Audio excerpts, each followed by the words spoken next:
Hello. This is your boy, Brandon Karaya, aka Master of None, aka EF Hutton of Entertainment, and we are back with another TV show episode review. And the TV show we are reviewing is Obi-Wan Kenobi, and it is the actual final episode of Obi-Wan Kenobi. I have not dropped a episode review for episode 4 and 5, so I'm just gonna basically rehash those episodes a bit in this review and then talk about episode 6 and then kind of give my general overview on this series as a whole and my thoughts. So let's get right into this. So going back to the episode 4 was a little rough for me. It wasn't my favorite episode. That was the episode where Obi-Wan was basically rescuing Leia from the ship that Reva brought her to from episode 3. I just felt like there wasn't really much progression in that episode, and there wasn't much really told in that episode and it just felt like there was a lot of Obi-Wan kind of just sneaking around the base trying to find Leia. So I didn't feel like there was anything really progressed forward with that episode. Now come to episode 5. I really enjoyed episode 5. Episode 5 was giving me the feels and the just the tenseness and the intense scenes that I guess I've been looking for throughout the entire series, and what I thought would be felt throughout the entire series, it being Obi-Wan Kenobi's return back to obviously him doing any kind of Jedi activities, and obviously him going face to face with Vader for the very first time. So I thought there would be more intensity to the show, but obviously they incorporated a lot more character development and emotion into the show and kind of played on that side a little bit more. But episode 5 brought a lot more intense action sequences, especially when it was kind of bottlenecked in that hallway scene. Again, I know there's probably jokes going on about how stormtroopers are just terrible at shooting, and I definitely get that. R.I.P. to my girl Tala, my girl Elia Sands from Game of Thrones. I literally screamed out like an audible no when I was watching the episode and she took a shot. R.I.P. Pour one out for my girl. But that episode 5 just gave a lot more of what I guess I was looking for from this show, like I already said. And in episode 5, there was also a very, very, very good conversation between Obi-Wan and Reva, basically getting to the heart of what Reva's plan is, what her motivation is, and we find out that she was basically kind of doing all this so she could get close to Vader to try and kill him, because she was one of the younglings at the Jedi Temple that saw Anakin's face when he ran up with the clone troopers at the time to kill the younglings. So she was basically plotting and revenging this whole time. I know that's not a word, but just basically plotting and basically just scheming, trying to find an opening in order to take Vader out. So there was just that really good interaction between them. Obi-Wan saying, you need me to help take him out. Let me help you. And her obviously being tough and just being like, I got here by myself. I'll do this by myself. Classic bad guy response. But it was just a really good moment between the two of them getting to the heart of her motivations. Now jump ahead to the end of episode 5. I'll briefly just talk about this and then I'll probably go on to episode 6. So this is where Obi-Wan kind of holds Vader back a bit from reaching the cargo ship that they're trying to escape on, the rest of the resistance. And it gets to a point where Vader kind of breaks through a door and sees the ship taking off. And my guy just vroom, magnetos, okay, just holds the ship. No, where are you going? Get over here, like Scorpion. Okay, get over here. Brings the ship down. Rips it off. Ripping walls of the ship just off. Like just ruthlessness in this part. Like my jaw was dropped. Find out it was just a dummy ship. It was a substitute ship. The real ship they were in behind takes off and flies away. I was like, yo, you guys are lucky. Good plan though, because you even got me from my end, but good plan. And they did mention that there were 2 cargo ships, so good plan in the use of that, because he would have tore y'all up. But yeah, episode 5 was more of what I was looking for, like I've been saying, so I did enjoy episode 5. Now come to episode 6, with episode 6, I did enjoy episode 6, and what I've been realizing from just a lot of TV and movies that I've been watching just in general, one, it's not easy to make movies and TV. So you got to give just everybody credit involved in all these projects, just all over that we watch. Just give them a little bit of credit, because it isn't hard to make good, especially elite TV. It is not easy. That being said, I do find that a lot of the stuff I've been watching lately have been having a hard time sticking the landing. There have been a lot of like good openings, kind of mediocre middles, and then pops of good stuff in the finales of, and I'm not just talking about Disney shows. I'm talking about just all different types of mediums, and when it comes to, whether it comes to animated, reality, whatever type of stuff I've been watching, it seems like a lot of stuff hasn't been able to hit the landing. And this one didn't quite stick like a perfect landing, but it was a really good landing. I really did enjoy this episode. We had a Obi-Wan and Vader final rematch before, spoilers ahead. They do survive, but obviously we know it's not the final lightsaber battle. New Hope is the final one when they fight on the Death Star. But this lightsaber battle was really good. You saw them kind of progressing through the series. The first time they met, it was really clunky. Again, I know Obi-Wan was kind of disconnected from the Force, but Vader's just been Vader, so why was he a little clunky?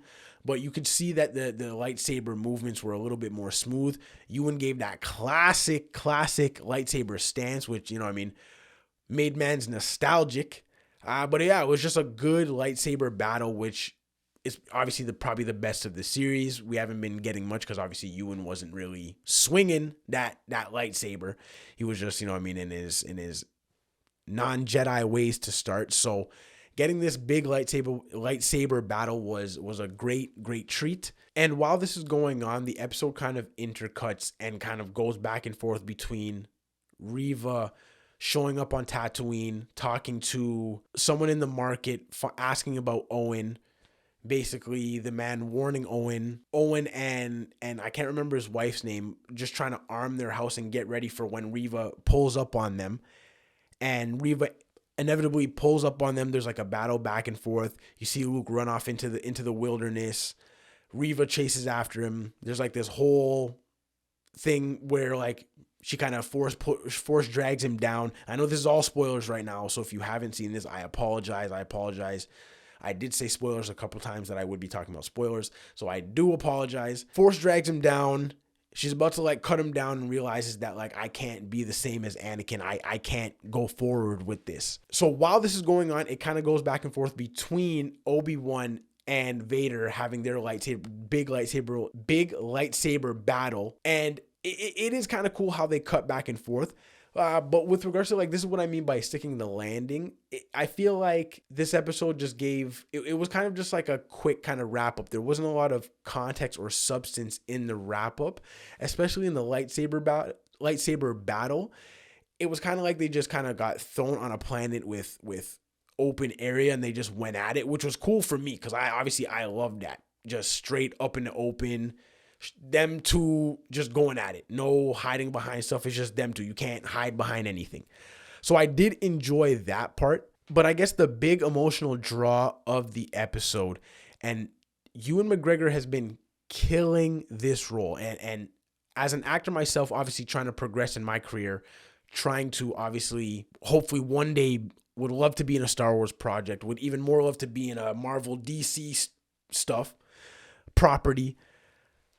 Ewan McGregor in this moment that I'm about to get into, when Ewan McGregor just turned up, was moshing up Anakin's machine chess piece, was lifting up rocks like Jean Grey, dashing rocks at this guy like an earthbender. Yo, that part was sick, by the way. Like, just Vader was just getting rocked, big bull just being dashed at him. Ewan McGregor, it's like he finally fully connected back to the Force, and even Vader had to be like, oh, it seems like you've gotten your strength back, right? And you could tell he did when he was on the ship, and he that willingness to sacrifice himself, I feel like sparked something and really helped him to connect back to the Force. So Ewan was just turning up, and then there's this point where he does this move and he cuts the helmet, and I should have obviously suspected that they would have gotten this moment off where there would have been a moment where current Ewan and Hayden or Anakin, Darth Vader, get that face to face without the mask, right? To obviously add that emotional pull, because we know up until this point, yes, Obi-Wan knows Anakin is Vader, but it's like he still tries to convince himself, where he still doesn't fully know, and no one really fully knows who's under the mask. So when he cuts his mask and he sees that it's Anakin, it really gut punches Obi-Wan.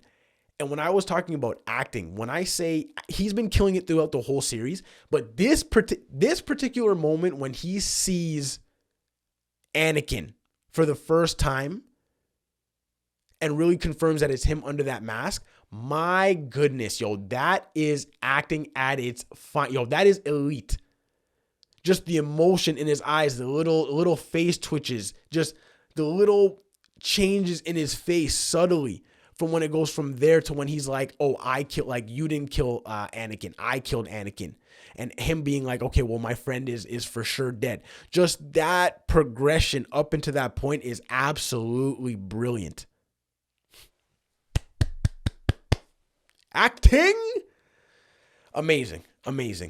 So once he kind of confirms that, you just honestly see Obi-Wan just leave, and he's just like, goodbye Anakin. Cut to Obi-Wan back in space on the ship. He starts to feel that Luke is in trouble, so he flies to Tatooine.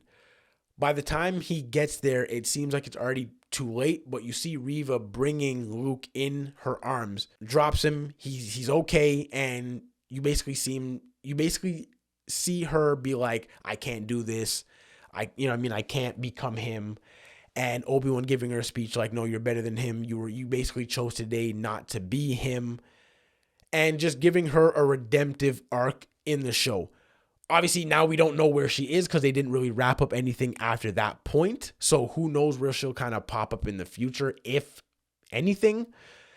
And for the last scene, it basically just cuts to Obi-Wan coming back to Tatooine. And finally it cuts to the final scene. It cuts to Obi-Wan coming to Owen and Luke's farm again, just to basically say, I'm going to leave him alone. You've done a good job. I know you could protect him, Owen. And Owen gives him the chance to meet Luke.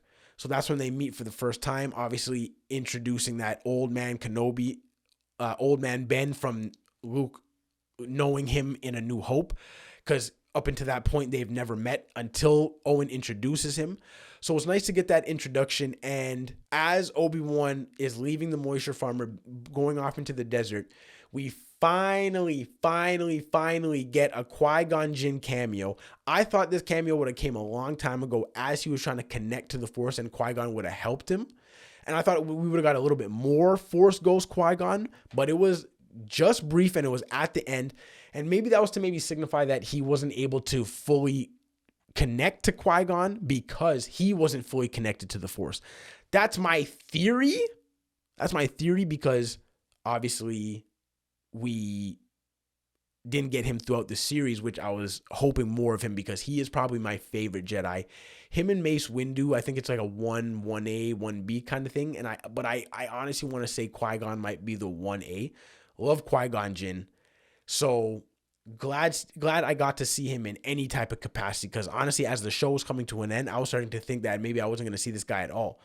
So like I said, I don't think the show fully stuck the landing, or the finale fully stuck the landing, but I did enjoy the episode. The series overall, did we really need it? Probably not. Did I enjoy it? Yes. Did I enjoy the episodes dropping weekly and me going to watch it and me getting my nostalgic feel? Yes. Because I love Star Wars, and any kind of Star Wars property I'm down to watch. So getting obviously Obi-Wan, which is a prequel, the heart of Obi-Wan, especially Ewan McGregor, is from the prequels, which, like I've mentioned, the prequels era is from when I was like maybe 9, 10. So I was like in that like prime kid era. So that prequel movies are my Star Wars movies, good or bad. Those are my era movies, at least. They're not my favorite, but they're my era movies at least. So getting this extra little bit of context from one of those characters is always good to see. So the show is now done, and yeah, I'm glad that I got some more Obi-Wan. It was good to see him. So that is it for this episode review and this series review, Obi-Wan series review, seeing as they said it was going to be a limited series. So this is it for Obi-Wan Kenobi. I hope you enjoyed this episode review. If you like this video, hit the like button, hit the thumbs up button. If you think you would like content like this, trail reactions, just a bunch of all this different good entertainment talk, subscribe to the Brandon Cryer Network. I promise you will enjoy the content coming. I'm looking to get better all the time, so your comments are greatly appreciated. Thanks again for watching.